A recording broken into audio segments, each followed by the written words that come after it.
தேவனுடைய வார்த்தைக்கு நேராக நாம் கடந்து செல்வோம். லூக்கா எழுதின சுவிசேஷத்தின் புஸ்தகம் 24ஆம் அதிகாரம் 31வது வசனம். அப்பொழுது அவர்களுடைய கண்கள் திறக்கப்பட்டு அவரை அறிந்தார்கள். உடனே அவர் அவர்களுக்கு மறைந்து போனார். அல்லேலூயா. அப்பொழுது அவருடைய கண்கள் திறக்கப்பட்டு அவரை அறிந்தார்கள். ஆண்டுடைய நல்ல நாம் மகிமைப்படுவதா. நம்முடைய வாழ்க்கையில் ஆவிக்குரிய கண் அல்லது மனக்கண் என்று சொல்லுகிறோமே, அது திறக்கப்பட வேண்டியது ரொம்ப ரொம்ப அவசியம். அநேக காரியங்களை நாம் காண்கிறோம் என்று சொல்லுகிறோம், ஆனால் காணாதிருக்கிறோம். நம்முடைய கண்களுக்கு அநேக காரியங்கள் மறைக்கப்பட்டிருக்கிறது.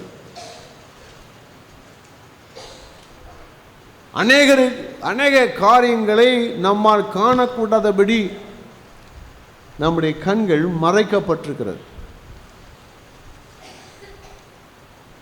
அதை குறித்து 2 கொரிந்தியர் 4:4 சொல்லும் போது பின்பகுதியிலே இப்பிரபஞ்சத்தின் தேவனானவன் அவர்களுடைய மனதை கூடாக்கினான்.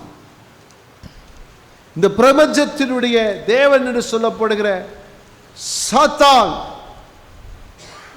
மனிதனுடைய மனக்கண்களை குருடாக்கி வைத்தான். ஆவிக்குரிய கண்களை குருடாக்கி போட்டதனாலே காண்கிற விதத்திலே காணக்கூடாதபடி அநேகுடைய நிலை இருக்கிறதை குறித்து என்ன செய்கிறோம் நம்ம பார்க்கிறோம்.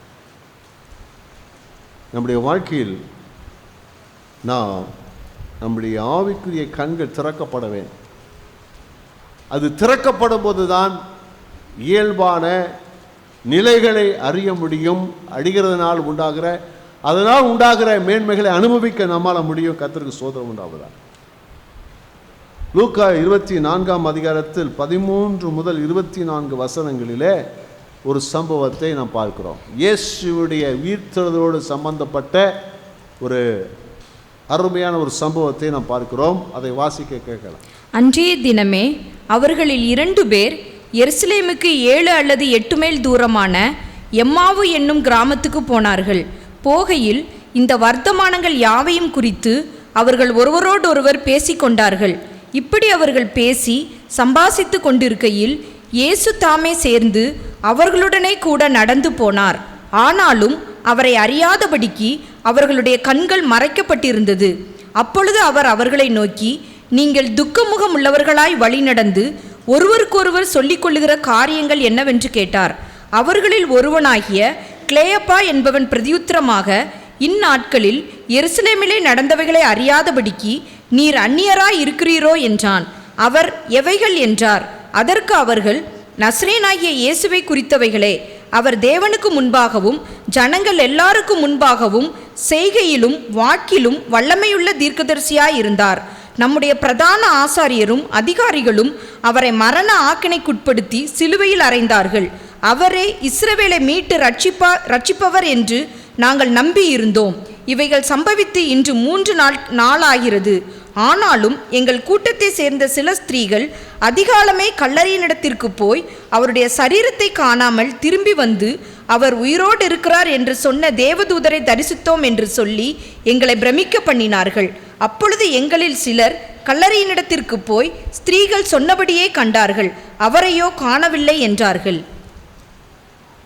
இது ஆண்டவராய் இயேசு கிறிஸ்துவுடைய உயிர்த்தெழுதலோடு உள்ளதான ஒரு சம்பவத்தை நாம் இங்கே பார்க்கிறோம்.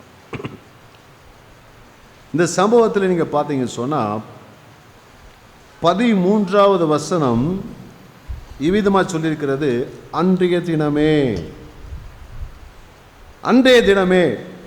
எந்த நாள் அப்படி சொன்னீங்கன்னா 24ஆம் அதிகாரத்தில் ஆரம்பத்தில் நீங்கள் வாசித்து பார்க்கும்போது வாரத்தின் 1வது நாள் நடந்த சம்பவத்தை பார்க்கிறோம். வாரத்தின் 1வது நாள் அதிகாலையிலே சில ஸ்திரீகள் இயேசுவின் சரீரத்திற்கு நறுமண தைலத்தை பூசும்படியாக அவர்கள் கந்த வர்க்கங்களை எல்லாம் கொண்டு போகும்போது அங்கே இயேசு வைக்கப்பட்டிருந்த கல்லறை, அந்த கல் புரட்டி தள்ளப்பட்டிருக்கிறது. அங்கே உள்ளே பார்க்கும்போது இயேசுடைய சரீரத்தை காணோம்.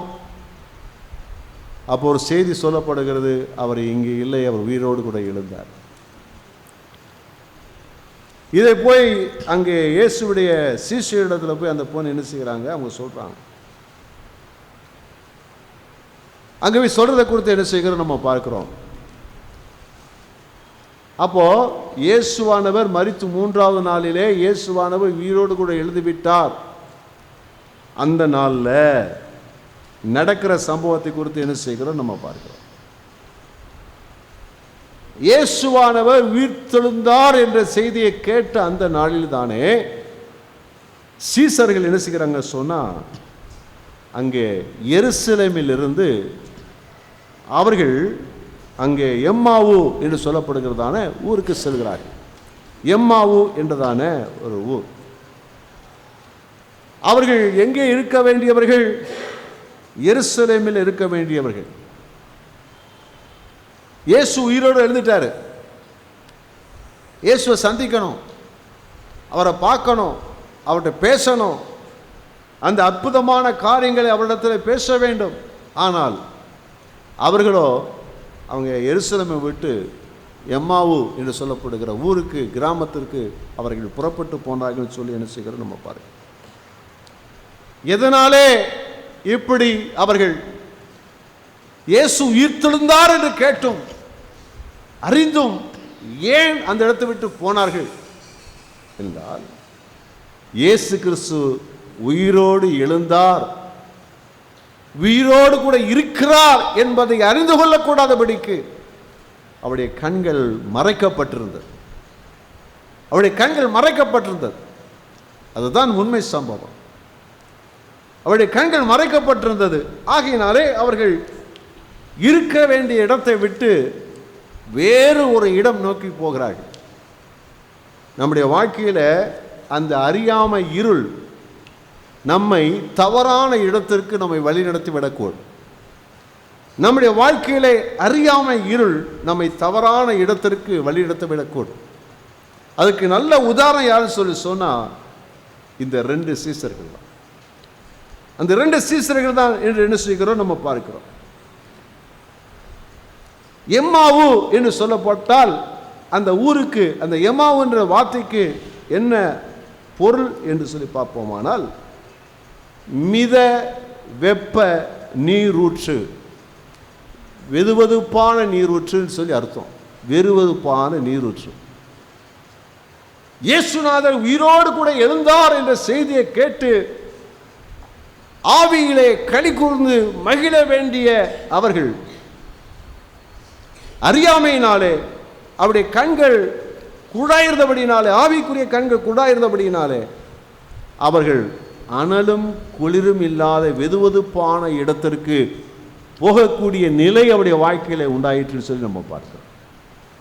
நம்முடைய வாழ்க்கையில ஆவிக்குரிய கண்கள் திறக்கப்படவில்லை என்று சொன்னால், நாம் அறிய வேண்டிய விதத்திலே நாம் அறிந்து கொள்ள வேண்டியவைகளை அறியாவிட்டால் நம்முடைய வாழ்க்கையிலே அந்த நிலைதான் உண்டாகும். அதை குறித்து தான் வெளிப்படுத்தின விசேஷத்தில் 3ஆம் அதிகாரம் 16ஆம் வசனத்தில் லவோதிக்கா சபைக்கு ஆண்டவர் சொல்லுகிறார், இப்படி நீ குளிருமின்றி அனலுமின்றி வெதுவெதுப்பாய் இருக்கிறபடியினால் உன்னை என் வாயினின்று வாந்தி பண்ணி போடுவேன். என்ன செய்யப்படுவாங்களாம்? அனலுமின்றி குளிருமின்றி. ஒன்று ரட்சிக்கப்படாம போ, இல்லைன்னா ரட்சிக்கப்பட்ட அதனால அக்கினி அனலாயிரு, இல்லை நான் என்ன செய்வேன், உன்னை தள்ளி போட்டு விடுவேன், உன்னை அப்புறப்படுத்தி போட்டு விடுவேன் என்று கர்த்தர் சொல்கிறதை குறித்து என்ன செய்கிறது நம்ம பார்க்குறோம். அந்த இடத்தை நோக்கி அவர்கள் பயணம் போகிறதை குறித்து என்ன செய்கிறோம் நம்ம பார்க்கிறோம்.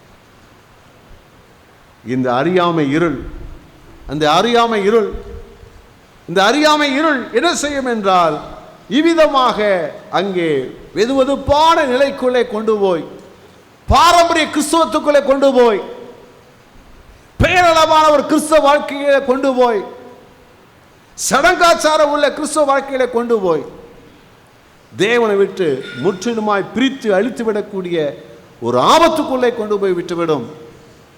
அந்த நிலை வராதபடி கர்த்தர் நம்மை காப்பாராக. கர்த்தருக்கு ஸ்தோத்திரம் உண்டாவதா. அல்லேலூயா.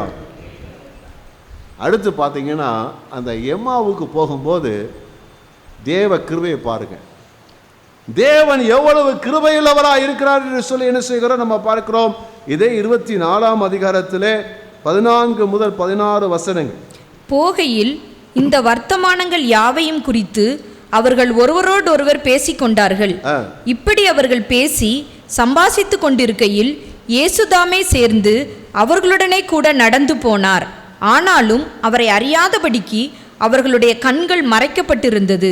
பாருங்க, அவர் இங்க அவங்க 2 பேரும் அந்த நிலைக்கு போறாங்க. எம்மா அவங்க நோக்கி போயிட்டு இருக்கிறாங்க. ஆண்டவர் ரொம்ப இரக்கம் உள்ளவர். அவர்கள் பின்மாறி போய்விடக்கூடாது, அழிந்து போகக்கூடாது, மேன்மை இழந்துவிடக்கூடாதுக்காக ஆண்டவர் அவர்களோடு கூட சேர்ந்து கொள்கிறார். ஆண்டவர்களோடு கூட சேர்ந்து கொள்கிறார். சேர்ந்து அவர்களோடு கூட என்ன செய்கிறாரா, நடந்து போறார். அவளோடு கூட சேர்ந்து நடந்து போயிட்டு இருக்கிறார், கூட தான் நடந்து போறார். ஆனால் தன்னோடு வர்றது இயேசுநாதன் அவங்களுக்கு தெரியும். என்ன பரிதாபம் யோசிச்சு பார்த்தீங்களா? என்ன பரிதாபம்! தன்னோடு கூட இயேசு அவங்களோடு நடந்து வர்றாரு. காணக்கூடிய கண்கள், காணக்கூடிய மனித கண்களினாலே காணக்கூடிய நிலைகளிலே ஆண்டவராக இயேசுவானவர் நடந்து வருகிறார். ஆனால் தன்னோடு வர்றது இயேசுநாதர்னு தெரியல. நேற்று வரைக்கும் இயேசுநாதரை பார்த்தாங்க இல்லையா? 3 நாளைக்கு முன்னாடி வரைக்கும் இயேசுநாதரை பார்த்தாங்க இல்லையா? பழகினாங்க இல்லையா? பேசுனாங்க இல்லையா? கூட போனாங்க இல்லையா? கூட சாப்பிட்டாங்க இல்லையா? கூட ஊழி செய்தாங்க இல்லையா? எல்லாம் செஞ்சாங்க இல்லையா?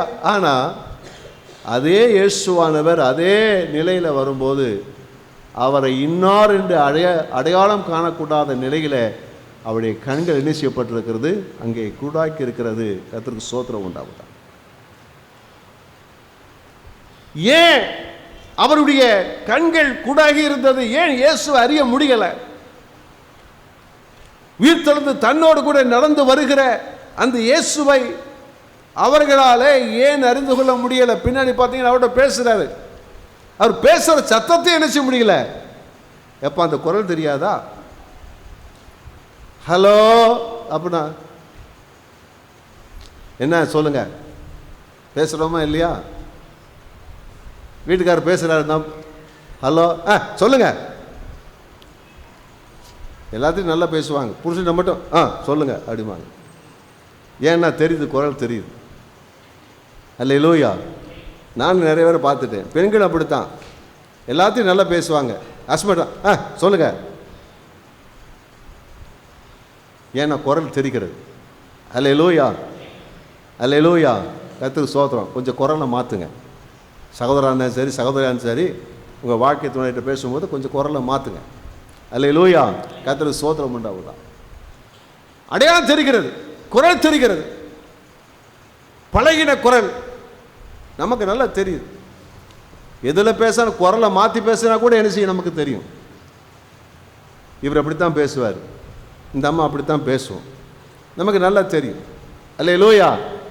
3 வருஷம் கூட இருந்திருக்கிறார், பேசியிருக்கிறார், பழகிருக்கிறாரு. ஆனால் இப்போ அவர் பேசுகிறாரு, என்ன செய்யலை.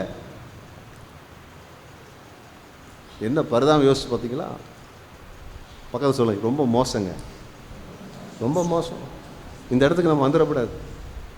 இயேசுவான நம்மோடு இருக்கிறத நம்மளால் புரிந்து கொள்ள முடியாத, அறிந்து கொள்ள முடியாத அந்த பரிதாப நிலை நமக்குள்ள என்ன செய்யக்கூடாது, வந்துடக்கூடாது. அப்போ இயேசுவானவரை அறிந்து கொள்ள முடியாதபடி அவருடைய கண்கள் மறைக்கப்பட்டிருந்த அந்த இருள் காரணம் என்ன அப்படின்னு பார்த்தீங்கன்னா, இதே அதிகாரத்தில் 19ஆம் வசனம் வாசிங்க. 24:19. அவர் எவைகள் என்றார். அதற்கு அவர்கள், நசரேயனாகிய இயேசுவை குறித்தவைகளே. அவர் தேவனுக்கு முன்பாக. இயேசுவானவர் அவங்க பேசிட்டு போகும்போது யாரை குறித்து பேசுறீங்க, எதை குறித்து பேசுறீங்க தெரியாத மாதிரி கேட்கிறாரு. அல்லேலூயா. கர்த்தருக்கு ஸ்தோத்திரம் உண்டாகுது. சொல்லும்போது கேட்கும்போது இவங்க சொல்றாங்க. சொல்லுங்க, வாசிங்க. நசரேயனாகிய இயேசுவை குறித்தவைகளே. அவர் தேவனுக்கு முன்பாகவும் ஜனங்கள் எல்லாருக்கும் முன்பாகவும் செய்கையிலும் வாக்கிலும் வல்லமையுள்ள தீர்க்கதரிசியாயிருந்தார். போதும். என்ன சொல்றாங்கன்னா, யாரை குறித்து பேசிட்டு இருக்கிறீங்க, என்ன சொல்லியிருக்கணும்,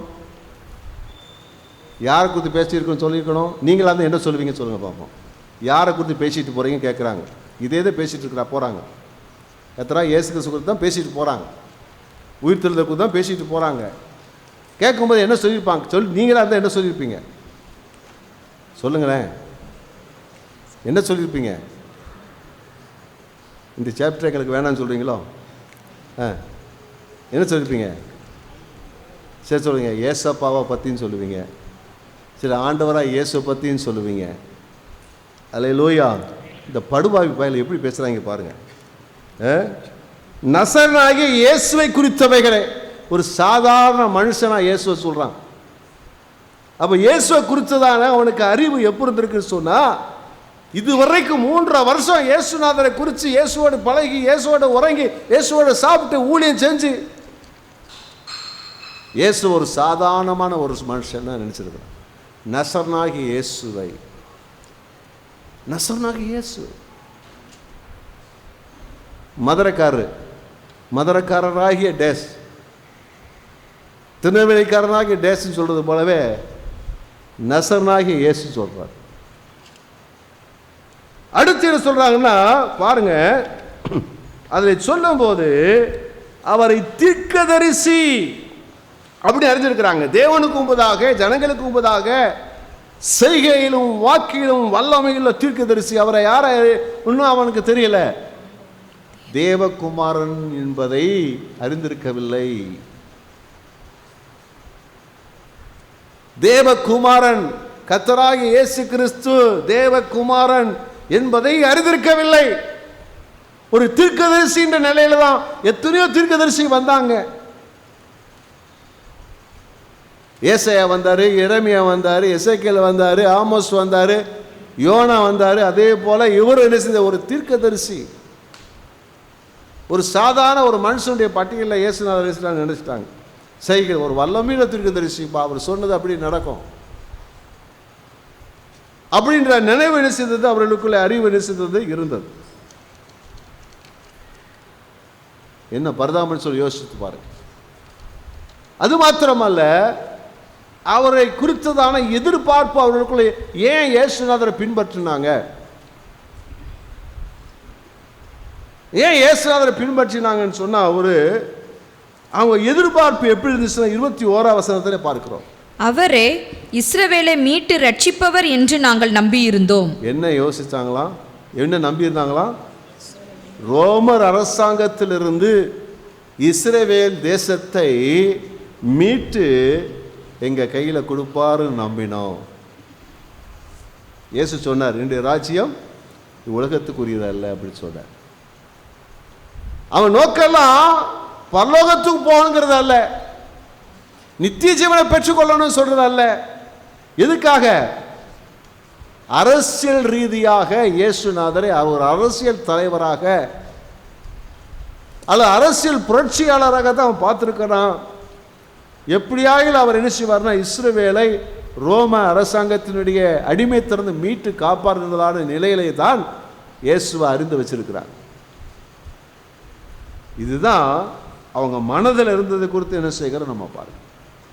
அதனால தான் அவர்களை இயேசு உயிர்த்தெழுந்த நம்ப முடியவில்லை, உயிர்த்தெழுந்த அந்த இயேசுவை அறிய முடியவில்லை. அந்த பார்வைதான் இயேசுவை உயிர்த்தெழுந்தவராக பார்க்க முடியல. உயிரோடு இருக்கிற இயேசுநாதர் என் பக்கத்தில் நடந்து வர்றாரு என்று பேசுகிறார் என்பதை புரிந்து கொள்ள முடியவில்லை. இயேசுநாதரை குறித்த தவறான அறிவு அல்லது அறிய வேண்டிய பிரகாரம் அறியக்கூடாத நிலைகளிலே நம்முடைய இருதயம் இருக்குமானால் நம்முடைய வாழ்க்கை பரிதாபமாக என்ன செய்கிறது? அங்கே பேதுரு சொல்லும்போது சொல்றார், என்ன சொல்றாருன்னா, நீ ஜீவனுள்ள தேவனுடைய குமாரனாகிய கிறிஸ்து. ஹல்லேலூயா, கர்த்தருக்கு ஸ்தோத்திரம் உண்டாவது. அந்த வெளிப்பாடு நமக்குள்ள இருக்கணும். என்ன நடக்குது, எப்படி இருக்குது, என்ன எங்க என்பதை குறித்ததான சரியான வெளிப்பாடு அறிவு நமக்குள்ளே இருக்க வேண்டியது மிக மிக அவசியம். கர்த்தருக்கு ஸ்தோத்திரம் உண்டாவதாக. ஆனாலும் தேவனாகிய கர்த்தர் கிருபை உள்ளவராக இரக்கம் உள்ளவராக அவர் என்ன செய்கிறார்? அவளோடு நடந்து போய் அவருடைய கண்களை திறப்பதற்கு ஆண்டவர் அங்கே அங்கே அங்கே செயலாற்றுகிறதை குறித்து என்ன செய்கிறார் நம்ம பார்க்கிறோம். அல்லேலூயா. இன்றைக்கு ஆண்டவர் நம்முடைய வாழ்க்கையிலும் தவறான நம்பிக்கை, தவறான எதிர்பார்ப்பு நம்முடைய வாழ்க்கையில் இருக்குமானால் தேவன் என்ன செய்ய விரும்புகிறார்? நம்முடைய கண்களை திறக்க விரும்புகிறார். நம்முடைய கண்கள் மறைக்கப்பட்டிருக்குமானால் தேவன் நம்முடைய கண்களை திறக்க விரும்புகிறார். ஆண்டுக்கு ஸ்தோத்திரம் உண்டாவதா. அல்லேலூயா. கர்த்தருக்கு ஸ்தோத்திரம் உண்டாவதா.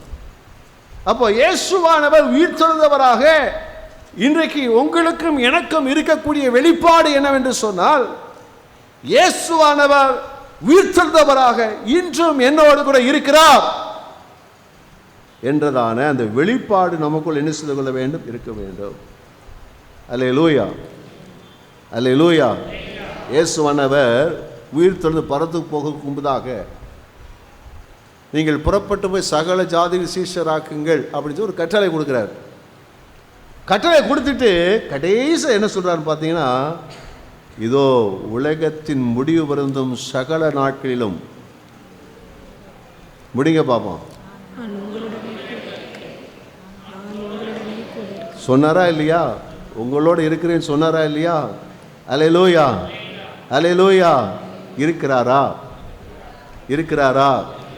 அல்லேலூயா. அவர் இருக்கிறாரு. ஆனா அவரை இருக்கிறவராக, உங்களோடு இருக்கிறவராக காணக்கூடிய கண்கள் உங்களுக்கு இருக்குதா? அதான் ரொம்ப முக்கியமானது. இயேசு என்னோடு கூட இருக்கிறார். நீ யாரை அற்பமா நினைக்காதீங்க, உங்களோட இயேசு இல்லைன்னு நினைக்காதீங்க. எல்லாரோடும் இயேசு இருக்கிறார். யாரையெல்லாம் கர்த்தர் தெரிந்து கொண்டாரோ, ரட்சித்தாரோ, அவர்கள் எல்லாரோடும் இயேசு இருக்கிறார். அவர் இருக்கிறார், அவர் இருக்கிறார், என்னோடு கூட இருக்கிறார் என்றதான அந்த வெளிப்பாடு நமக்கு தேவை. தேவன் அதுக்குரிய கண்களை நமக்கு திறக்கட்டும். கர்த்தருக்கு ஸ்தோத்திரம் உண்டாவதா. இயேசு உங்களோடு கூட இருக்கிறார் என்ற வெளிப்பாடு நமக்குள்ள இருக்கிறது. இந்த உலகத்து மனுஷனுக்கு நமக்கு என்னப்பா வித்தியாசம்? இயேசு என்னோடு கூட இருக்கிறார். உயிர்த்தெழுந்த இயேசு என்னோடு கூட இருக்கிறார். அதுதான் அவனுக்கு நமக்குள்ள வித்தியாசம். அல்லேலூயா. கர்த்தருக்கு ஸ்தோத்திரம் உண்டாவதா. ஆண்டவர் இதை அறிந்து கொள்வதற்காக ஆண்டவர் முயற்சி எடுக்கிறார். அவருடைய கண்களை ஆண்டவர் திறக்கிறதற்காக சில காரியத்தை ஆண்டவர் செய்கிறார். 24ஆம் அதிகாரத்தில் 32வது வசனம்.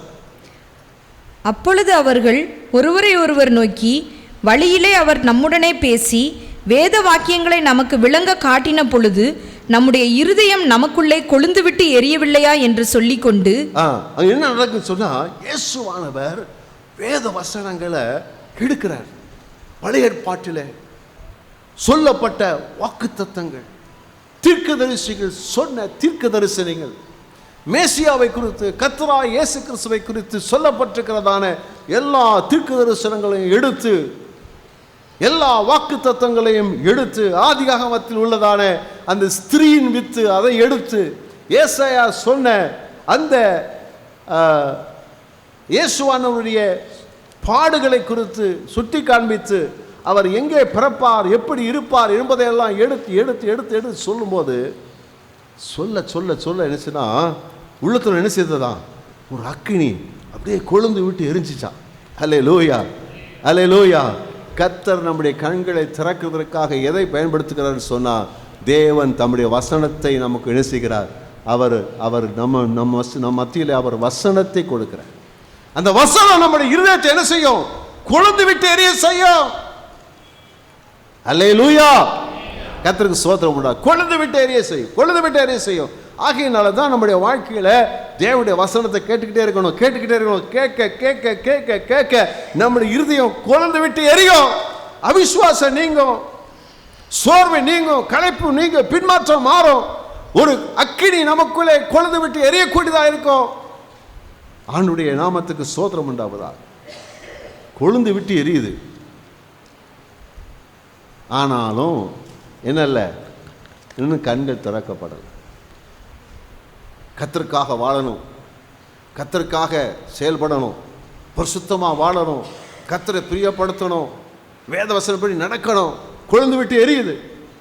ஆனால் தன்னோடு இருக்கிற இயேசு ஒன்றும் அறிய முடியாது, தெரியலை. ஆண்டு என்ன செய்கிறாரு? 31 வசனம் வாசிங்க. அப்பொழுது அவர்களுடைய கண்கள் திறக்கப்பட்டு அவரை அறிந்தார்கள். முந்தின வசனம் வாசிங்க. அவர்களோட அவர் பந்திருக்கையில் அவர் அப்பத்தை எடுத்து என்ன செய்றாருன்னா, அப்பத்தை எடுத்து ஆசீர்வதித்து அதை பிட்டு அவர்களுக்கு கொடுத்தார். அப்ப அப்பத்தை எடுத்து ஆசீர்வதித்து பிட்டு கொடுக்கிறாரு. அந்த பிட்டு கொடுக்கும் போதுதான் அவருடைய கண்கள் திறக்கப்படுகிறது. ஒரு அல்லேலூயா சொல்லுவோமா? அல்லேலூயா. கர்த்தருக்கு ஸ்தோத்திரம் உண்டாவதா. அந்த அப்பத்தை பிக்கும் போது அவருடைய கண்கள் திறக்கப்படுகிறது. கர்த்தருக்கு துதியும் ஸ்தோத்திரமும் மகிமை உண்டாவதா. இந்த நாட்களில் நாம் திருவிருந்து அப்பம் பிக்குதல் என்று சொல்லுவது ஆண்டவராய் இயேசு கிறிஸ்துவுடைய பாடு மரணத்தை நினைவுகூரக்கூடிய அந்த திருவிருந்து நம்மை இயேசுவை யார் எப்படிப்பட்டவர் என்பதை காணத்தக்கதாக நம்முடைய கண்களை திறந்து விடுகிறது. அல்லேலூயா. எதை தள்ளினாலும் தள்ளு, திருவிருந்த தள்ளக்கூடாது. பக்கத்தில் சொல்லுங்க, எதை தள்ளினாலும் தள்ளிடுங்க. திருவிருந்த தள்ளிட்டீங்கன்னா இயேசு உங்களோட கூட இங்கே பார்க்க முடியும். திருவிருந்து அப்பத்தை பிச்சு கொடுக்கிறாரு. கண்கள் என்ன செய்யப்படுது? அல்லேலூயா. கர்த்தருக்கு ஸ்தோத்திரம் உண்டாவதா. அவருடைய கண்கள் திறக்கப்பட்டு அவரை அறிந்தார்கள். அழகா சொல்ற அப்பத்தான் அவங்க அறிறாங்க, ஆஹா இவர் யாரு? நம்ம ஆண்டவரே, உயிர் திறந்துட்டாரு. அல்லேலூயா, அல்லேலூயா. கர்த்தருக்கு ஸ்தோத்திரம் உண்டாவதாக. அப்புறம் காணப்படலை. அப்போ எங்கே போனார்? எங்கேயும் போகல, அங்கே தான் இருந்தார். இன்றைக்கும் ஆண்டவரை நம்மோடு கூட இருக்கிறவராகவே அவர் என்ன செய்கிறார்? அல்லேலூயா, அவர் இருக்கிறார். அதை நம்ம அதை அறியணும், அதை அறிந்து கொள்ள வேணும். தேவன் அந்த உயிர் தெழுந்த ஆண்டவர் உயிர் மரித்தார், உயிரோடு கூட எழுந்து விட்டார். அவர் நம்மோடு கூட இருக்கிறார். நம்மோடு இருக்கிறதை நீங்கள் அறிந்து கொள்ளும் போது உங்கள் வாழ்க்கையில் நீங்கள் உங்கள் வாழ்க்கையை மாறி. அல்லேலூயா. அவங்க என்ன செய்கிறாங்கன்னா, அதை இயேசுநாதர் உயிரோடு கூட எழுதிட்டாரு. அவரை பார்த்தாங்க, கண்கள் திறக்கப்பட்டது. வண்டி எங்கே வந்துருச்சு? எம்மாவூர்லேருந்து எருசலேமுக்கு திரும்பிருச்சு. அல்லேலூயா. இயேசுநாதர் உயிரோடு கூட இருக்கிறாரு, நம்மோடு கூட இருக்கிறாருன்னு தெரிஞ்சிட்டா எல்லா பின்மாற்றம் ஓடி போயிடும். அல்லேலூயா, அல்லேலூயா, அல்லேலூயா. ஜெபம் வந்துடும், உபவாசம் வந்துடும், வேதவசன தியானம் வந்துடும், ஊழியம் வந்துடும், எல்லாமே என்ன செய்யறோம்? நம்முடைய வாழ்க்கையில் வந்துடும். கர்த்தருக்கு ஸ்தோத்திரம். அவங்க எருசலேமில் இருக்க வேண்டிய அந்த இடத்திற்கு அவர்கள் திரும்பி வந்தார்கள் சொல்லி என்ன செய்கிறோம் நம்ம பார்க்குறோம். கர்த்தர் அவங்கள வச்சிருந்த ஸ்தானம் என்ன, எங்கே இருக்க ஆண்டு வச்சிருந்தாரோ அந்த இடத்துக்கு என்ன செஞ்சிட்டாங்க? அவங்க வந்துட்டாங்க. அல்லேலூயா, ஆமென், அல்லேலூயா. ஆமாம், கர்த்தர் வைத்த ஸ்தானத்தை விட்டு நம்ம தூரம் கொண்டு போகக்கூடாது. எதுன்னு சொல்லி சொன்னால் அந்த அறியாமை இருள் தான். நம்முடைய கண்கள் மறைக்கப்பட்டிருப்பது தான். ஆனால் கண்கள் திறக்கப்படும் போது நீங்கள் கர்த்தர் வைத்திருக்கிற ஸ்தானத்துக்கு திரும்பி வர ஏதுவாக என்ன செய்கிறது? அமைந்து விடுகிறது. உங்களை பார்த்து ஒரு கேள்வி கேட்குறேன். தேவன் உங்களை என்ன ஸ்தானத்தில் வச்சிருக்கிறார்? கர்த்தர் உங்களை என்ன ஸ்தானத்தில் வச்சிருக்கிறார்? தேவனுடைய பிள்ளை. தேவனுடைய பிள்ளை. நீங்க யாருங்கிற அந்த இடத்துக்கு இருக்க வேண்டிய இடத்துல நீங்க என்ன செய்யணும்? வந்துடணும். வந்தா அது எப்படிப்பட்ட ஸ்தானத்துக்கு வந்துடணும் சொன்னா, நான் தேவனுடைய பிள்ளை, தேவனுடைய குமாரன், தேவனுடைய குமாரத்தி. அல்லேலூயா. அது பெரிய ஒரு பாக்கியம், ஒரு பெரிய பாக்கியம். இளைய குமாரன் தகப்பனை விட்டு போயிட்டான். நான் உனக்கு பிள்ளையும் கிடையாது, நீ எனக்கு தகப்பன் இல்லைன்னு போயிட்டான். எவ்வளோ பெரியதான சிறுமை என்பதை குறித்து உங்களுக்கு நல்லா தெரியும். ஆனால் தகப்பன் வீட்டுக்கு வர்றான். குமாரன் சொல்ல பிறகு பாத்திரமா நல்ல வேலைக்காரன் இருந்தாலும் போதும். ஆனாலும் தகப்பன் குமாரனாக ஏற்றுக்கொள்கிறான். அங்கே என்ன சந்தோஷம், என்ன மகிமை, என்ன உரிமை, என்ன ஸ்லாக்கியம். அல்லேலூயா.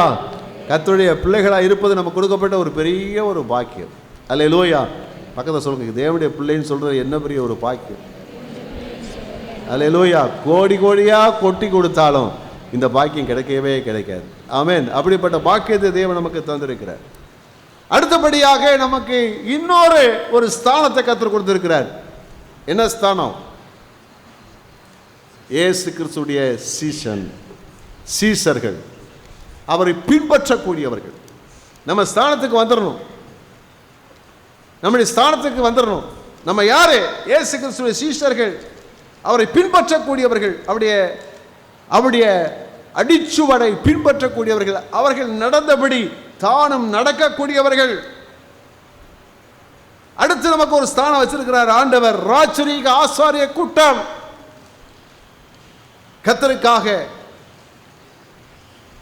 கர்த்தருக்கு ஆராதனை செலுத்துதல், பலி செலுத்துதல், ஒப்புரவாகிற ஊழியத்தை செய்தல், இது ஆசாருடைய ஒரு வேலை. நாம் ராஜரீக ஆசாரிய கூட்டம் என்ற ஸ்தானத்தில் நம்ம நிற்கணும். அல்லேலூயா, அல்லேலூயா சொல்லுவோமா? அல்லேலூயா. அதே போல கிறிஸ்துவின் சரத்திலே நான் ஒரு அவயவம். நமக்கு இருக்க ஸ்தானம், நான் கிறிஸ்துவின் சரத்திலே ஒரு அவயவம், நான் ஒரு உறுப்பு என்ற நிலையில நம்முடைய ஸ்தானத்தை காத்துக்கொள்ள. ஒரு நாளும் இந்த சபையில நமக்கு இருக்கிற அந்த ஸ்தானத்தை விட்டு ஒரு நாள் போயிடக்கூடாது.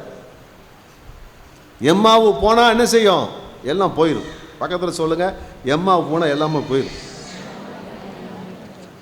அல்லேலூயா. இருக்க வேண்டிய இடத்துல என்ன செய்யணும்? நம்ம இருக்கணும். கர்த்தருக்கு ஸ்தோத்திரம் உண்டாகும்.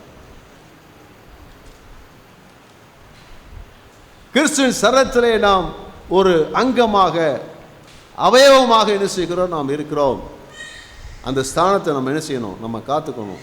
எல்லாருக்கும் மேலாக நமக்கு ஒரு ஸ்தானம், கிறிஸ்துவினுடைய மனவாட்டி. அல்லேலூயா. நீங்களும் நானும் கிறிஸ்துவுடைய மனவாட்டி என்றதான ஒரு ஸ்தானத்தை பெற்றவர்களாக என்ன செய்கிறோம்? நாம் இருக்கிறோம். அந்த ஸ்தானத்தை நாம் காத்துக்கொள்ள வேண்டும்.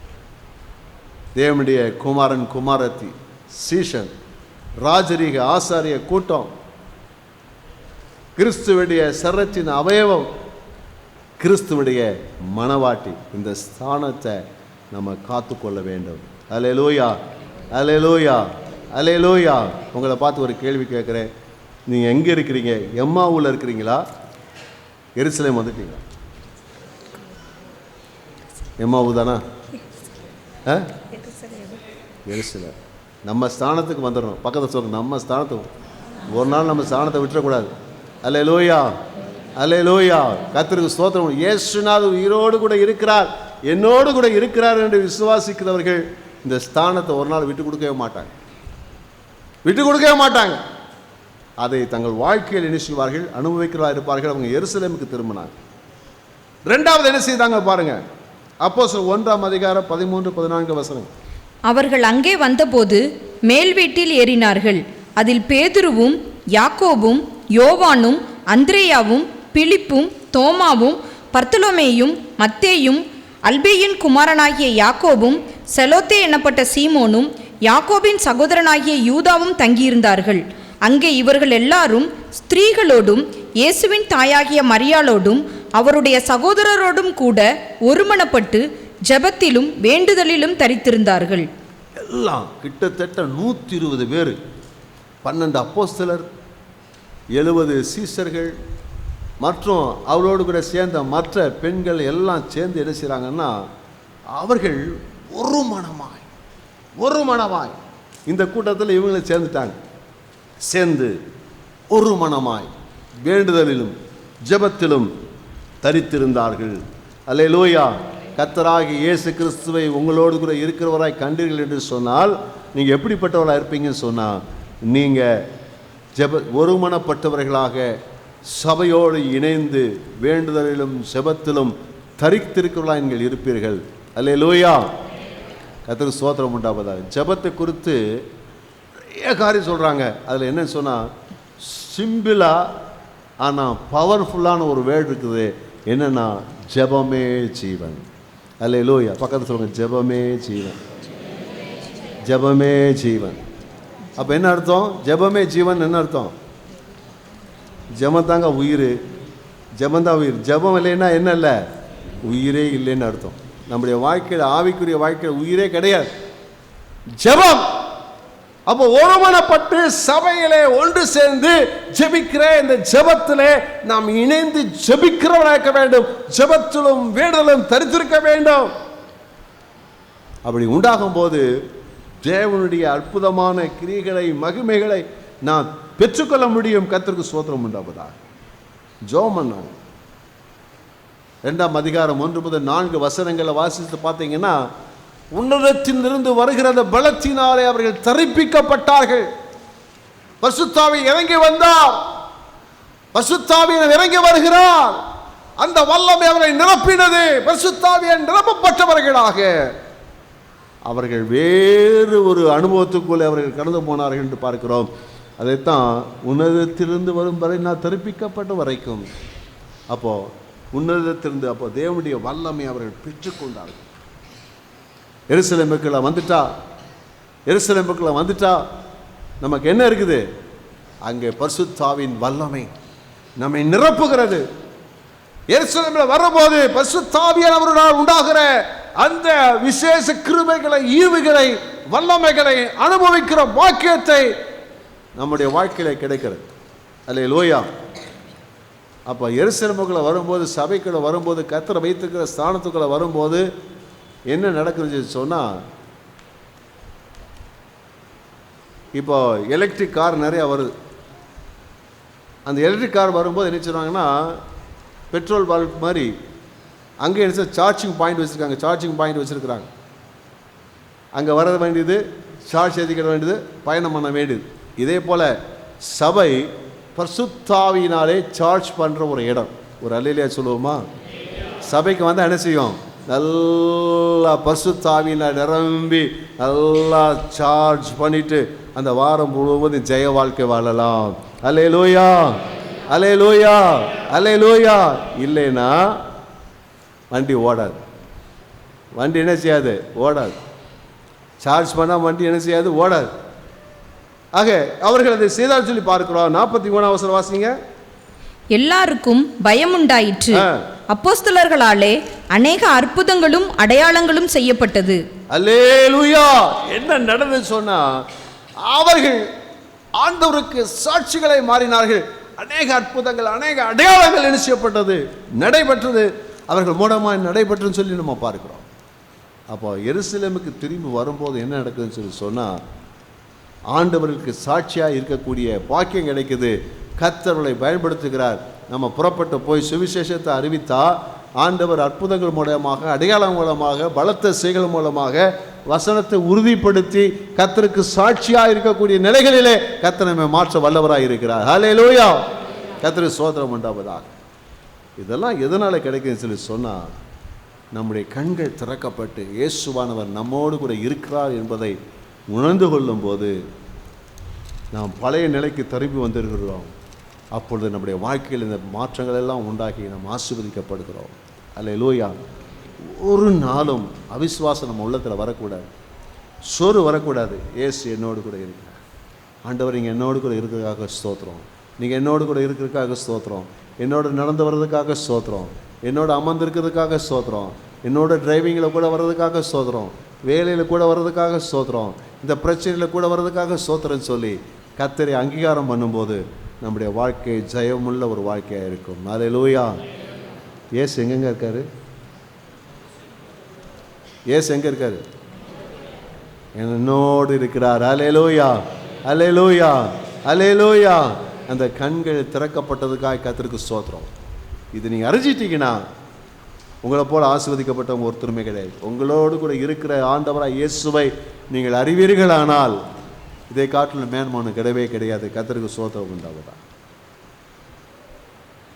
இரண்டாவது, இன்னும் பல காரியங்கள் இருந்தாலும் ஒரு காரியத்தை மட்டும் சொல்லி நான் முடிக்க விரும்புகிறேன். 1 கொரிந்தியர் 2ஆம் அதிகாரம் 9, 10 வசனங்கள். 10 வசனத்தின் முதல் பகுதி மட்டும் வாசிக்கலாம். 1 கொரிந்தியர் 2ஆம் அதிகாரம் 9, 10 வசனத்தின் முன்பகுதி. எழுதியிருக்கிறபடி தேவன் தம்மில் அன்பு கூறுகிறவர்களுக்கு ஆயத்தம் பண்ணினவைகளை கண் காணவும் இல்லை, காது கேட்கவும் இல்லை, அவைகள் மனுஷனுடைய இருதயத்தில் தோன்றவும் இல்லை. நமக்கோ தேவன் அவைகளை தமது ஆவியினாலே வெளிப்படுத்தினார். அல்லேலூயா. கர்த்தருக்கு ஸ்தோத்திரம் உண்டாவதாக. தேவன் அவரிடத்தில் அன்பு கூறக்கூடியதான நமக்கு ஆயத்தம் பண்ணி வைத்திருக்கிறவர்களை நம்முடைய கண்கள் என்ன செய்து கொள்ள வேண்டும்? காண வேண்டும். அல்லேலூயா. நம்முடைய கண்கள் எதை பார்க்கிறது? நம்முடைய கண்கள் எதை பார்க்கிறது?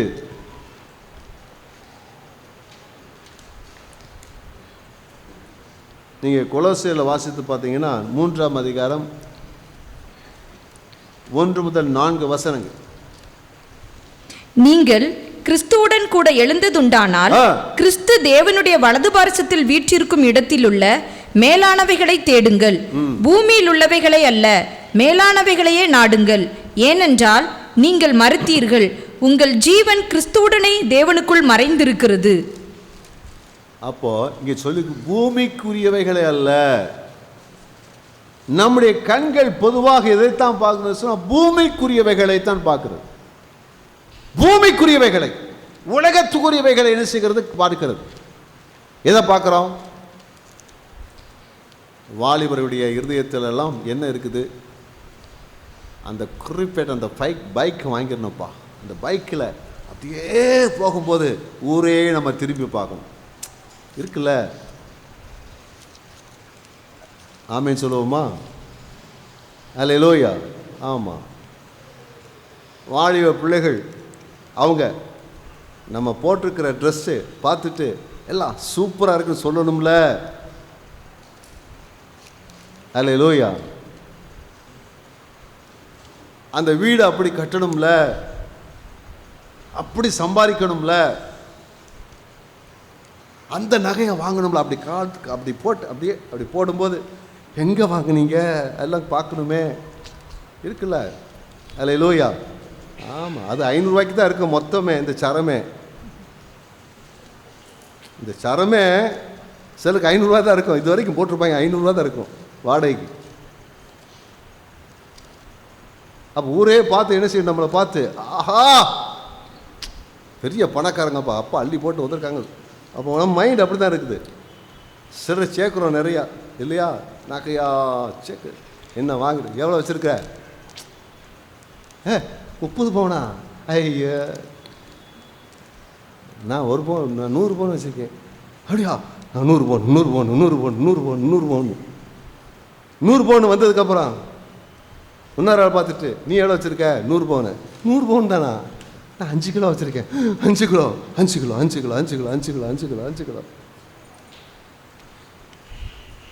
நீ எப்படி வீடு கட்டியிருக்க?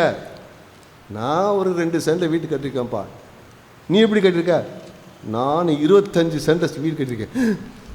25 சென்ட் எத்தனை சதுரடி? 10,000 சதுரடி. 10,000 சென்ட் ஒரு 2,000 சதுரடி ஆகுது, 1000 சதுரடி ஆகுது. மைண்டு பூரா அதில் தான் இருக்குது. உண்மை அப்படித்தானா? மைண்டு பூரா அதில் தான் இருக்குது. சிலருக்கு மைண்டு பூரா எவ்வளோ இருக்குது? மாதம் எவ்வளோ சம்பாதிக்கணும்? அல்லேலூயா. ஆமாம். எவ்வளோ சம்பாதிக்கிறது? 1 லட்சம் 2 லட்சம் வாங்கின பார்த்தா 2 லட்சம் கூட வாங்கின பார்த்தா நமக்கு என்ன? அப்புறம் என்ன செய்யுது? அவனை வாங்கணும் வந்துட்டு சிந்த பூரா அதான் இருக்கு. எதை உடுத்துவோம், எதை வாங்குவோம், எதை கட்டுவோம், எதில் பயணிப்போம். சிலருக்கு எந்நேரம் சாப்பாட்டு பற்றி தான். அல்லேலூயா. ஜொமேட்டோவா? ஸ்விக்கியா? சத்தமாக சொல்லுங்க. ஸ்விக்கி. சரியா நான் சொல்கிறேன்னா? சரி. எல்லாரும் எந்நேரம் நினைப்பா தான் இருக்குது. எந்நேரம் எதை வாங்கலாம், அதை வாங்கலாம் போயிட்டு உலகம். பூமிக்குரியவைகள் அல்ல. இன்னைக்கு நம்முடைய கண்கள் மறைக்கப்பட்டிருக்கிறது. எதை தான் பார்க்குது? பூமியை தான் பார்க்குது. பூமியில் இருக்கிறது தான் பார்க்குது. உலகத்தை தான் பார்க்குது. உண்மைதானா? அல்லேலூயா. உலகத்தில் நீ என்னதான் இந்த உடம்புல போட்டாலும், இந்த உடம்புல என்னத்தை தான் போட்டாலும், நீதி நீங்கள் சொல்லுங்க பார்ப்போம், மண்ணுக்கு தான் போகுது. என்னது? மண்ணுக்கு தான் போகுது. மண்ணுக்கு தான் போகுது. அல்லேலூயா, கர்த்தருக்கு ஸ்தோத்திரம் உண்டாவதா. பூமிக்குருவிகள் எல்லாம் அழிந்து போகக்கூடியவைகள், அழிந்து போகக்கூடியவை. ஆனால் நம்முடைய கண்கள் நித்தியமானவைகளை பார்க்க வேண்டும், நித்தியமானவைகளை பார்க்க வேண்டும். ஆண்டவர் தம்மில் அன்பு கூறுவதற்கென்று ஆயத்தம் பண்ணப்பட்டவைகளை எந்த கண்ணும் பார்க்கல, நமக்கு வெளிப்படுத்தி இருக்கிறாரா? கைகளை தட்டி கர்த்தரை எல்லாம் மகிமைப்படுத்துவோமா? அல்லேலூயா. ஆண்டவன் நமக்கு ஆயத்தம் பண்ணி வைத்திருக்கிறவைகளை நம்முடைய கண்கள் தரிசிக்க வேண்டும், காண வேண்டும். அதே நோக்கி நான் ஓட வேண்டும். கர்த்தருக்கு ஸ்தோத்திரம் உண்டாவதா. யோவான் 14ஆம் அதிகாரம் 3வது வசனம். நான் போய் உங்களுக்காக ஸ்தலத்தை ஆயத்தம் பண்ணின பின்பு நான் இருக்கிற இடத்திலே நீங்களும் இருக்கும்படி நான் மறுபடியும் வந்து உங்களை என்னிடத்தில் சேர்த்துக் கொள்ளுவேன். இயேசு சொல்றார் பாருங்க, நான் இருக்கும் இடத்தில் நீங்களும் இருக்கும்படி. அப்படியானால் தேவன் நமக்கு கொடுக்கக்கூடிய ஒரு பெரிய பாக்கியம் என்னவென்று சொன்னால், இயேசுவோடு இருக்கக்கூடிய ஒரு பெரிய பாக்கியத்தை தேவன் தருகிறார். அல்லேலூயா, கர்த்தருக்கு ஸ்தோத்திரம் உண்டாவதாக. நம்முடைய கண்கள் அதை பார்க்குறோம். நான் யாரோடு இருக்க போகிறேன்? இயேசுவோடு இருக்க போகிறேன். ஒரு அல்லேலூயா சொல்லுவோமா?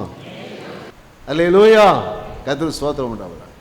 ஆனால் நாம் இயேசுவோடு நித்திய காலமாய் வாழக்கூடிய ஒரு பாக்கியத்தை தேவன் நமக்கு தர இருக்கிறார். அல்லேலூயா. அந்த நாள் சீக்கிரத்தில் என்ன செய்ய போகுது? வரப்போகுது. இயேசு சீக்கிரமாக வரப்போகிறார்.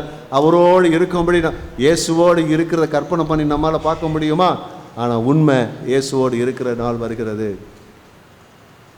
சங்கீதம் 17ஆம் சங்கீதம் 15வது வசனம். நானோ நீதியில் உம்முடைய முகத்தை தரிசிப்பேன். உம்முடைய முகத்தை தரிசிப்பேன். அப்ப இயேசுவை முகத்தை பார்க்கக்கூடிய, அவரை முகமுகமாய் அவருடைய முகத்தை சந்திக்கக்கூடிய பாக்கியத்தை தேவன் தரக்கூடிய நாட்கள் யோசிக்கிறது வரப்போகிறது. அல்லேலூயா. இயேசுவை இப்போ நம்ம பக்கத்தில் இருக்கிறவங்கள முகமுகமாக பார்த்து பேசுறது போல இயேசுவோடு முகமுகமாய் பார்ப்போம். யோவான் 17:24. பிதாவே, உலக தோற்றத்துக்கு முன் நீர் என்னில் அன்பாயிருந்தபடியினால் நீர் எனக்கு தந்த என்னுடைய மகிமையை நீர் எனக்கு தந்தவர்கள் காணும்படியாக நான் எங்கே இருக்கிறேனோ அங்கே அவர்களும் என்னுடனே கூட இருக்க விரும்புகிறேன். நமக்கு கொடுக்கப்படுகிற பெரிய பாக்கியம், அடுத்த பாக்கியம் சொன்னார், இயேசுவானவரை எப்படி பார்ப்போம் சொன்னா, அவர் எப்படிப்பட்ட மகிமையோடு இருக்கிறாரோ அப்படிப்பட்ட மகிமையோடு அவரை பார்க்கக்கூடிய ஒரு பாக்கியத்தை தேவன் நமக்காக ஆயத்தம் பண்ணி வச்சிருக்கிறார். ஆமென். என்ன சத்தம் வரமாட்டேங்குது? அல்லேலூயா. இயேசுவானவரை பூமியில் இருக்கும்போது மனுஷ சரீரத்தில் வந்ததுன்னா தொட்டாங்க, பார்த்தாங்க, பேசினாங்க.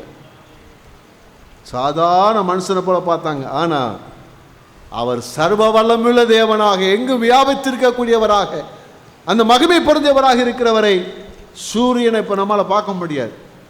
சூரியன் மண்ணை காட்டிலும் பல மடங்கு, 1000 மடங்கு பிரகாசம் அந்த இயேசுநாதரை, அவரை முகமுகமாய் அந்த மகிமையை சந்திக்கக்கூடிய, பார்க்கக்கூடிய பாக்கியத்தை கர்த்தர் அவருக்கு என்னென்னலாம் மகிமை இருக்குதோ,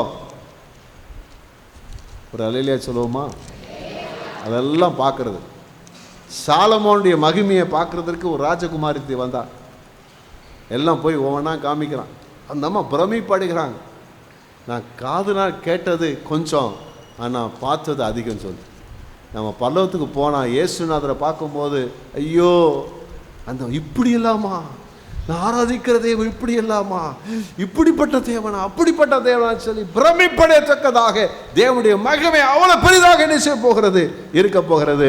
அதுக்காக கர்த்தர் நம்ம என்ன செய்யறார் தெரிஞ்சு வச்சிருக்கிறாரு. அல்லேலூயா சொல்லுவோமா? அல்லேலூயா.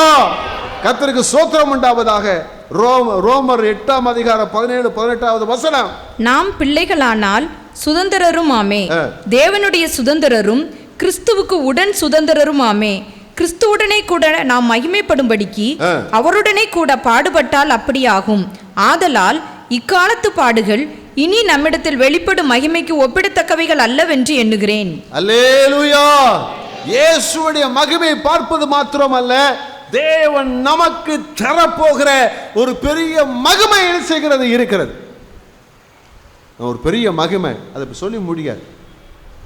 அது என்ன மகிமை தெரியாது. ஆனா பெரிய மகிமை இருக்கிற இந்த காலத்திலே கர்த்தருக்காக என்னென்ன பாடுகள் சகிக்கிறோமோ அதுக்கு தக்கதாக பல மடங்கு தேவன் நமக்கு மகிமை தரப்போகிறார். பிரமிப்படையத்தக்கதான நிலைகளிலே நம்முடைய வாழ்க்கையில தேவன் கிரியை செய்ய போகிறார். அந்த மகிமை எப்படிக்கும் தெரியாது, ஆனா இருக்கிறது. கர்த்தருக்கு ஸ்தோத்திரம் உண்டாவதாக. 2 தீமோத்தேயுவிலே 2ஆம் அதிகாரம் 12வது வசனம். அவரோடே கூட பாடுகளை சகித்தோமானால் அவரோடே கூட ஆளுகையும் செய்வோம். அவரோடு ஆளுகை செய்கிற ஒரு பாக்கியம். 1000 வருஷ அரசாட்சியிலே ஆண்டவர் நம்மை ராஜாக்களாக, ஆண்டவர் நம்மை அமர்த்தி அவர் அழகு பார்க்க போகிறார். ஆளுகை செய்கிறவர்களாக என்ன செய்வோம்? நாம் இருப்போம். வெளிப்படுத்தின விசேஷம் 21:7. ஜெயம் கொள்ளுகிறவன் எல்லாவற்றையும் சுதந்திரித்துக் கொள்ளுவான். எல்லாவற்றையும் கர்த்தர் நமக்காக என்னென்ன ஆயத்தம் பண்ணி வச்சிருக்கிறாங்க, உலகம் உண்டாக்கப்படுவதற்கு முன்பதாக என்னையெல்லாம் நம்ம அனுபவிக்க வச்சிருக்கிறாரோ எல்லாவற்றையும் சுதந்திரிக்கத்தக்கதாக தேவன் கிருபை தருவார். எல்லாம் நமக்கு சொந்தமாக போகிறது. அல்லேலூயா. சத்தம் வரலையே. கர்த்தருக்கு ஸ்தோத்திரம் உண்டாவதாக. வெளிப்படுத்தின தானியேல் 12:3. ஞானவான்கள் ஆகாய மண்டலத்தின் ஒளியைப் போலவும் அநேகரை நீதிக்குட்படுத்துகிறவர்கள் நட்சத்திரங்களைப் போலவும் என்றென்றைக்கும் உள்ள சதா காலங்களிலும் பிரகாசிப்பார்கள். நட்சத்திரங்களைப் போல பிரகாசம். அல்லேலூயா. கர்த்தருக்கு ஸ்தோத்திரம் உண்டாவதாக. நட்சத்திரங்களைப் போல ஆண்டவர் நம்முடைய வாழ்க்கையிலே பிரகாசத்தை தந்து அநேகர் பார்த்து ஆச்சரியப்படத்தக்கதான நிலைகளிலே தேவன் நம்முடைய வாழ்க்கையிலே கிரியை செய்ய அவர் நமக்கு ஆயத்தமாய் வைத்திருக்கிறார். கர்த்தருக்கு ஸ்தோத்திரம் உண்டாவதாக. ஆத்துமாக்கள் ஆதாயம் செஞ்சா தேவன் அதுக்கு தக்கதாக ஆண்டவர் நம்முடைய வாழ்க்கையில பிரகாசத்தை தந்து அவர்கள் அநேகர் ஆச்சரியப்படத்தக்கதாக நிலைகளிலே தேவன் நம்மை நடத்த உண்மையுள்ளவராயிருக்கிறார். கடைசியில் பார்த்தீங்கன்னா தேவன் நம்மை ஒவ்வொருவரையும் கனப்படுத்துகிற ஒரு நாள் இருக்கிறது. கர்த்தர் நம்மை கனப்படுத்த போறார். ஒரு நாள் வரும், அந்த நாளிலே கர்த்தர் கனப்படுத்துவர். எப்படி கனப்படுத்துவர்னா தலையில கிரீடம் வச்சு நம்ம கனப்படுத்துவர். அல்லேலூயா. கர்த்தருக்கு ஸ்தோத்திரம் உண்டாகும். நியாய தீர்ப்புன்னு ஒன்று இருக்கும்.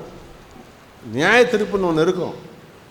அந்த நியாய தீர்ப்பு நாளில் உலகத்தில் பிறந்தவங்க, உலகம் உண்டாக்கப்பட்டது வரை முதற்கொண்டு அந்த நாள் வரைக்கும் இருக்கிற எல்லாருக்கும் முன்பதாக தேவன் ஒரு நாள் வரும். அந்த நாளில் என்ன செய்வார் சொன்னால் கனப்படுத்துவார். எல்லாருடைய தலையிலையும் ஆண்டவர் இந்த கிரீடங்களை வைத்து ஆண்டவர் எல்லா ஜனத்துக்கும் முன்பதாக கனப்படுத்துகிற நாள் சீக்கிரமாக என்ன செய்ய போகிறது? வரப்போகிறது. அல்லேலூயா. பாருங்க, 1 கொரிந்தியர் 9ஆம் அதிகாரம் 24-25 வசனங்கள். பந்தய சாலையில் ஓடுகிறவர்கள் எல்லாரும் ஓடுவார்கள், ஆகிலும் ஒருவனே பந்தயத்தை பெறுவான் என்று அறியீர்களா? நீங்கள் பெற்றுக்கொள்ளத்தக்கதாக ஓடுங்கள். பந்தயத்திற்கு போராடுகிற யாவரும் எல்லாவற்றிலேயும் இச்சையடக்கமாய் இருப்பார்கள். அவர்கள் அழிவுள்ள கிரீடத்தை பெறும்படிக்கு அப்படி செய்கிறார்கள், நாமோ அழிவில்லாத கிரீடத்தை பெறும்படிக்கு அப்படி செய்கிறோம். அல்லேலூயா. கர்த்தருக்கு ஸ்தோத்திரம் உண்டாவதாக. இந்த உலகத்திலே நல்ல போராட்டம் போராடினவர்கள், நல்ல கிறிஸ்தவ வாழ்க்கை வாழ்ந்தவன், பாவத்துக்கு விலகி பரிசுத்தமாய் வாழ்ந்தவர்கள், சத்தியத்திலே நடந்தவர்கள், வேதாசனத்தின்படி நடந்தவர்கள், கர்த்தருக்கு பிரியமாய் நடந்தவர்கள், உண்மையான கிறிஸ்தவ வாழ்க்கை வாழ்ந்து வெற்றி பெற்றவர்களுக்கு ஆண்டவர் ஒரு கிரீடத்தை வைப்பார். அது அழிவில்லாத கிரீடம்னு அதுக்கு பேர். அல்லேலூயா. அல்லேலூயா. யாரெல்லாம் அந்த கிரீடத்தை பெறுவதற்கு தகுதியாக இருக்கிறீங்க? ஆசையாக இருக்குன்னு கேட்கல, தகுதியாக இருக்கிறீங்க. நல்ல போராட்டத்தை போராடினேன். அல்லேலூயா. நம்முடைய வாழ்க்கையில் நல்ல ஒரு போராட்டம்.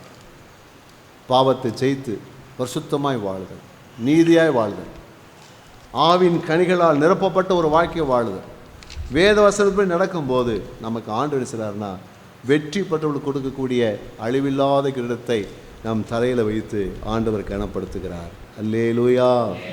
அல்லேலூயா. கர்த்தருக்கு ஸ்தோத்திரம் உண்டாவதாக. 1 தெசலோனிக்கேயர் 2ஆம் அதிகாரம் 19வது வசனம். எங்களுக்கு நம்பிக்கையும் சந்தோஷமும் மகிழ்ச்சியின் கிரீடமுமாய் இருப்பவர்கள் யார்? நம்முடைய கர்த்தராகிய இயேசு கிறிஸ்து வரும்போது அவருடைய சன்னிதானத்திலே நீங்கள் அல்லவா அப்படி இருப்பீர்கள். இது ஆத்தும ஆதாயம் செய்கிறவர்கள். பவுல் சொல்றார், தன்னால் ஆதாயம் செய்யப்பட்ட ஆத்மா அந்த ஜனங்களிடத்தில் பேசும்போது சொல்றார், ஆத்துமாக்களை யாரெல்லாம் ஆதாயம் செய்கிறார்களோ, திரளான ஆத்துமாக்கள் ஆதாயம் செய்கிறார்களோ, ஆத்தும ஆதாயம் செய்கிறவர்களுக்கு ஆண்டவர் ஒரு கிரீடத்தை கொடுக்கிறார். எல்லா உலகம் உண்டாக்கப்பட்ட முதற்கொண்டு இருக்கிற எல்லா ஜனங்களுக்கு முன்பதாக அந்த கிரீடத்தை வைக்கிறாரு. அந்த கிரீடத்துக்கு பேர் என்ன? மகிழ்ச்சியின் கிரீடம். அல்லேலூயா, அல்லேலூயா. அந்த மகிழ்ச்சியின் கிரீடம் சொல்லுது. ஆனால் அதை உள்ளே போட்டதுக்கப்புறம் தலையில் மாட்டினதுக்கு எப்படி இருக்குன்னு தெரில, ஒரே மகிழ்ச்சியாக இருக்குமோ என்னமோ தெரியல. ஆனால் அதுக்கு பேர் என்ன பேர்? மகிழ்ச்சியின் கிரீடம். கரைகளை தட்டி கத்துற மேலாம் மகிமைப்படுத்துவோமா? அல்லேலூயா, அல்லேலூயா, அல்லேலூயா. எத்தனை பேர் அந்த மகிழ்ச்சியின் கிரீடத்தை போட போகிறீங்க? அல்லேலூயா. எதுக்காக ஆயத்தப்படுங்க, கர்த்தர் நமக்கு உதவி செய்வாராக. 2 தீமோத்தேயு 4:8. இது முதல் நீதியின் கிரீடம் எனக்காக வைக்கப்பட்டிருக்கிறது. நீதியுள்ள நியாயாதிபதியாகிய கர்த்தர் அந்நாளிலே அதை எனக்கு தந்தருளுவார். எனக்கு மாத்திரமல்ல, அவர் பிரசன்னமாகுதலை விரும்பும் யாவருக்கும் அதை தந்தருளுவார். அப்ப இயேசு கிறிஸ்து பிரசன்னமாகுதலை விரும்புகிற, இயேசுவானவரை, இயேசுவை ஏற்றுக்கொண்டு இயேசுவுக்கு பிரியமாய் வாழ விரும்புகிற எல்லாருடைய வாழ்க்கையிலும் ஆண்டவர் அந்த நாளிலே நீதியின் கிரீடத்தை வைத்து கனப்படுத்த அவர் ஆயத்தமாய் இருக்கிறார். அல்லேலூயா, அல்லேலூயா. கர்த்தருக்கு ஸ்தோத்திரம் உண்டாவதாக. அடுத்தபடியாக யாக்கோபு 1:2. என் சகோதரரே, நீங்கள் பலவிதமான சோதனைகளில் அகப்படும் போது உங்கள் விசுவாசத்தின் பரீட்சையானது பொறுமையை உண்டாக்கும் என்று அறிந்து அதை மிகுந்த சந்தோஷமாக எண்ணுங்கள். சோதனையை சகிக்கிற மனுஷன் பாக்கியவான். சோதனையை சகிக்கிற மனுஷன் பாக்கியவான். அவன் உத்தமன் என்று விளங்கின பின்பு கர்த்தர் தம்மிடத்தில் அன்பு கூறுகிறவர்களுக்கு வாக்குத்தத்தம் பண்ணின ஜீவ கிரீடத்தை பெறுவான். உண்மை உத்தமமாய் யார் வாழுகிறார்களோ அவர்களுக்கு ஆண்டவர் எந்த கிரீடத்தை தர்றார்னா, ஜீவ கிரீடம் என்ற ஒரு கிரீடத்தை தேவன் தருகிறவராய் இருக்கிறார். அல்லேலூயா, அல்லேலூயா. எத்தனை பேர் உண்மை உத்தமமாக இருக்கிறீங்க? பேச்சில், செயலில், கொடுக்கல் வாங்கல, எல்லாவற்றிலும் உண்மையாக இருக்கிறவங்க. அப்படிப்பட்டவர்களுக்கு கர்த்தர் இந்த ஜீவ கிரீடத்தை தரப்போகிறார். ஜீவ கிரீடத்தை கர்த்தர் நம்முடைய தலையில் வைத்து கனப்படுத்த போகிறார். அல்லேலூயா. 1 பேதுரு 5:4. அப்படி செய்தால் பிரதான மேய்ப்பர் வெளிப்படும் போது மகிமையுள்ள வாடாத கிரீடத்தை பெறுவீர்கள். அல்லேலூயா. இது உண்மையாய் ஊழியம் செய்கிற மேய்ப்பர்களுக்கான ஒரு கிரீடம். உண்மையா ஊழியம் செய்கிற மேய்ப்பர்கள், பாஸ்டர்களுக்கு தேவன் கொடுக்கிற கிரீடம். அது என்ன கிரீடம்? மகிமையின் கிரீடம். அல்லேலூயா, அல்லேலூயா. இந்த மகிமையின் கிரீடத்தை வைத்து எல்லாருக்கும் முன்னதாகவும் கர்த்தர் கனப்படுத்த அவர் ஆயத்தமாக இருக்கிறார். இதை காண்பதற்கு நம்முடைய கண்கள் திறக்கப்பட வேண்டும். இவைகள் எல்லாம் காண்பதற்கு நம்முடைய கண்கள் திறக்கட்டும். உலக சிந்தை இருந்தால், உலக ஆசைகள், உலக இச்சைகள் இருந்தால் இது நம்முடைய கண்களுக்கு தெரியவே தெரியாது. அல்லேலூயா. கர்த்தருக்கு ஸ்தோத்திரம் உண்டாவதாக. நம்முடைய கண்கள் எப்பொழுதும் வரப்போகிற பரலோக மகிமையை நோக்கி பார்க்கக்கூடியவைகளாக இருக்கணும். நம்முடைய கண்களில் எப்பொழுதும் இயேசு இயேசு இயேசுவை முகத்தை பார்க்கணும், இயேசுவோடு இருக்கணும், அவருடைய மகிமையை பார்க்கணும். அவருடைய மகிமையிலே நானும் அந்த மகிமையை அனுபவிக்கணும், இயேசுவோடு கூட அரசாடணும். என் வாழ்க்கையிலே நான் தேவனுக்கு வைத்திருக்கிற எல்லாவற்றையும் சுதந்திரிக்க வேண்டும். நான் அவரோடு கூட அரசாண்டு நட்சத்திரங்களை போல பிரகாசிக்க வேண்டும். எல்லாவற்றுக்கும் மேலாக அவருடைய கையினாலே கிரீடத்தை என் தலையில் வைத்து எல்லா ஜனங்களுக்கும் முன்பதாக தேவனை கனப்படுத்தும் அந்த நாளை நான் அனுபவிக்கணுன்ற நிலையோடு நாம் வாழ்வோம் என்று சொன்னால் என்ன பாக்கியமாக இருக்குன்னு யோசிச்சு பாருங்க. அல்லேலூயா, அல்லேலூயா. நம்முடைய கண்கள் திறக்கப்படும். எப்பொழுதும் நம்முடைய கண்கள் அதை பார்க்கும். ஒன்று, இயேசு நம்மோடு கூட உயிர்த்தெழுந்தவராய் நம்மோடு இருக்கிறதை காணத்தக்கதாக நம்முடைய கண்கள் திறந்திருக்க வேண்டும். இரண்டாவது, வரும் காலங்களில் தேவன் நமக்கு கொடுக்க போகிற மகிமையை காணத்தக்கதாக நம்முடைய கண்கள் திறந்திருக்க வேண்டும். அப்படி திறந்திருக்கும் போது நம்முடைய வாழ்க்கை ஜெயமுள்ளதாக இருக்கும், அர்த்தமுள்ளதாக இருக்கும், ஆசீர்வதிக்கப்பட்டதாக இருக்கும். தேவன் எதற்காக நம்மை தெரிந்து கொண்டாரோ அந்த காரியம் நம்முடைய வாழ்க்கையில் நிறைவேறும். அல்லேலூயா. எல்லாம் எழுந்து நாம் ஜெபிக்க போகிறோம். Glory to Father.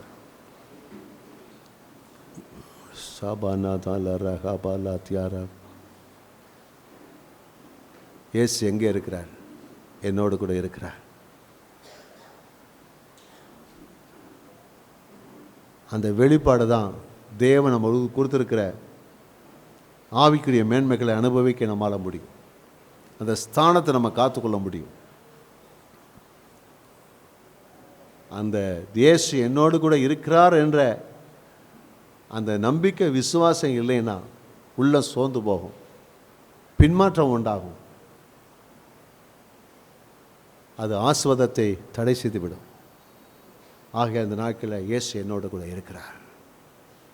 நடந்தாலும், படுத்தாலும், அமர்ந்தாலும், எழுந்தாலும், ஓடினாலும், வேலை செய்தாலும், பிரயாசப்பட்டாலும், படித்தாலும் இயேசு என்னோடு கூட இருக்கிறார். ஆண்டவரே, கண்ணை நீ திறக்கிறதுக்காக ஸ்தோத்திரம் ஆண்டவரே.